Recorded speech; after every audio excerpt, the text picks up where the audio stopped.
তাহলে আপনার রাজনৈতিক ভবিষ্যৎটা কি? মানে আমি যদি সহজ করে ব্যাপারটা বলি যে ৫ বছর পর আপনি আপনাকে কোথায় দেখতেছেন? মানে আপনি সংসদে ভালো, ভালো কথা বলতেছেন, পয়েন্ট অফ অর্ডারে দাঁড়াচ্ছেন, আপনি নোটিশ দিচ্ছেন। কিন্তু এটা কোথায় যাচ্ছেটা কোথায়? এবং এর জন্য কিন্তু আপনাকে বড় স্যাক্রিফাইস করতে হচ্ছে। আপনি কিছুক্ষণ আগে বললেন যে ৩ বা ৪ লাখ টাকা, কারণ আমার বন্ধুরা আমি খুব ভালো করেই জানি হুম। আপনি যেরকম পরিচিত মানে লয়ার, তার ফলে আপনার জন্য এটা আরো সহজ।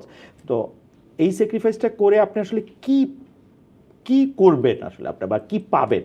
আমার এখন ১ নাম্বার কাজ, বিশ্বাস করেন আর কিছু না, আমার এলাকার উন্নয়ন। ওকে।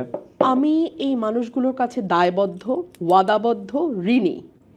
এই ঋণটা সার্বিক ঋণ। আমার এলাকার মানুষ একেবারে প্রান্তিক মানুষ, খালেদ ভাই, হয়তো সারা বছর ও চিকিৎসার জন্য বা আগামী বছরের জমিটা নিবে সেই জন্য ৫০,০০০ টাকা জমাইছিল, ময়লা পুরানো নোট খালেদ ভাই আমার হাতে এসে দিয়ে গেছে। আপনি যদি বলেন আবেগ, এই মানুষগুলাকে আমি আমার জীবনের চেয়ে বেশি ভালোবাসি। আমার সম্মান, আমার মর্যাদা, আমাকে যতভাবে অপমান করা হয়েছিল তার জবাব আমার এলাকার মানুষ দিয়েছে। ওদের কাছে আমার ব্যক্তিগত ঋণ আছে, এই ঋণটা আমার শোধ করতে হবে।